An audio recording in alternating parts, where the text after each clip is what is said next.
Hey there. If you're new here, welcome. I am so glad you found this page.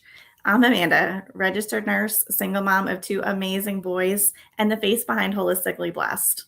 This month, we're focusing on stress and overwhelmed. And I knew when I planned this month that we had to start with the thing so many of us carry silently and rarely say out loud: mom guilt. Not the cute Instagram version, the real kinds. The kind that shows up not when you're actually failing, but on the days you're doing everything you can and it still doesn't seem like enough. Stay with me because I'm not going to just validate the feeling. I want to show you what's actually happening in your body and what to do about it.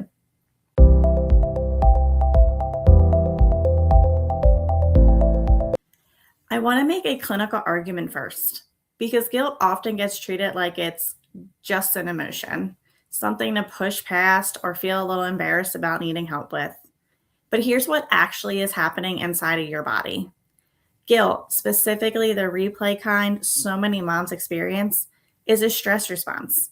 Your body responds to the mental replay of a guilt inducing moment almost the same way it would respond to the moment actually happening. It doesn't fully distinguish between think about it and living it. That means your cortisol, your primary stress hormone, stays elevated longer than the actual event that triggered it. And chronically elevated cortisol has real measurable effects, such as disrupted sleep, because your body can't downshift into rest while it thinks there's still a threat to manage. A shorter fuse the next time something stressful happens, because your nervous system's reserve is already spent on the guilt loop from this morning. And over time, suppressed immune function because chronic stress hormones deprioritize long term immune defense in favor of short term threat response.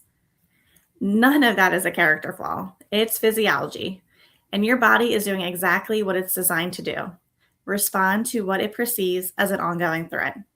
The problem is that guilt convinces your body a moment from 6 hours ago is still happening right now.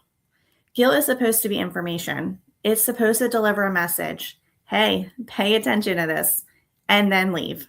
The problem is when we let it move in and unpack its bags instead. I want to tell you about a night that happens more than I'd like to admit.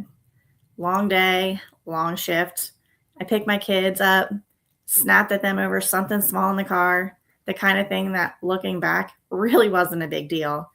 And then I sat in my driveway, engine off, for almost 10 minutes before I could make myself walk inside. Not because I don't love my family, because the guilt of that one moment had gotten so loud. I needed space before I could quiet it down enough to be present for them. Here's a lie guilt was telling me in that driveway. A good mom wouldn't have snapped. A good mom wouldn't feel this depleted.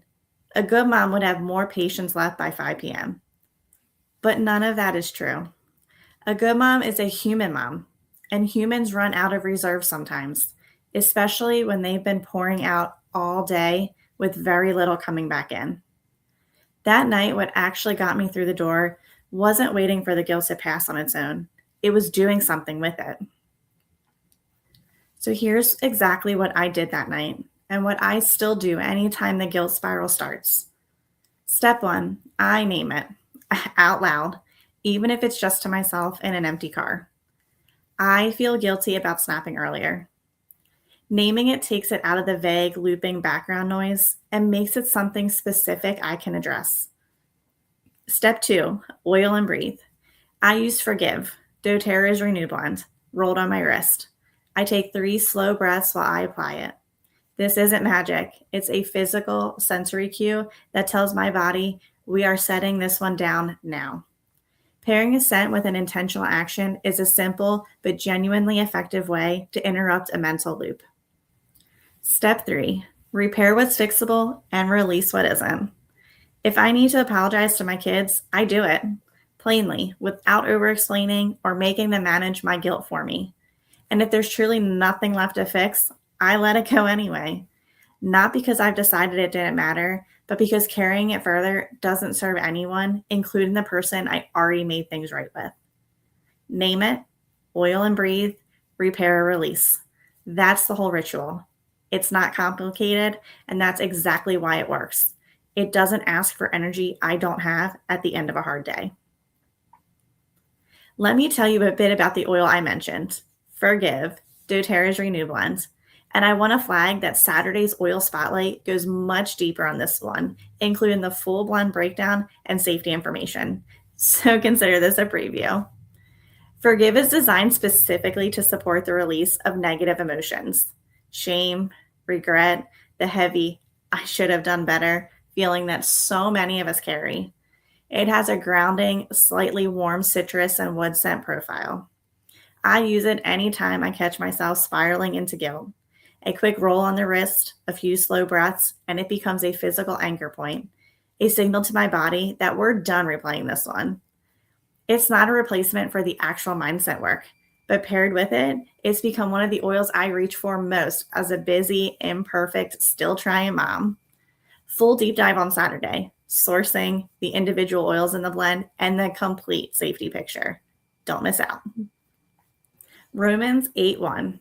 There is now no condemnation for those who are in Christ Jesus. Condemnation is a legal word. It means a verdict, a sentence handed down against you. And this verse says plainly, for those who are in Christ, that verdict does not stand. That doesn't mean the moment in the car didn't happen. It doesn't erase that I snapped or that you lost patience or forgot the form. What it means is that the moment doesn't get to be the final word on who you are. I think a lot of us are walking around sentencing ourselves daily for things God already released, rehearsing an apology we already gave, sitting in a courtroom that closed a long time ago. On a hard evening in my driveway, that verse isn't abstract theology to me. It's the thing that helps me put the guilt down instead of carrying it through the front door.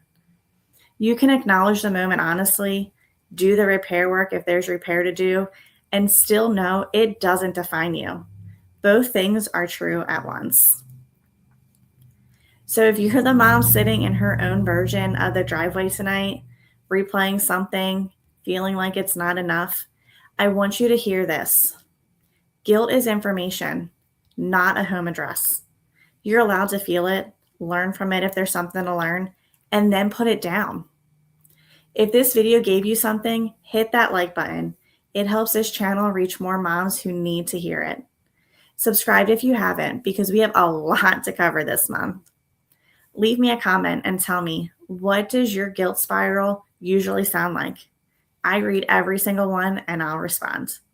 And don't forget on Saturday, I'm going deep on this week's oil, Forgive, sourcing, what actually is in the blend, and the full safety picture.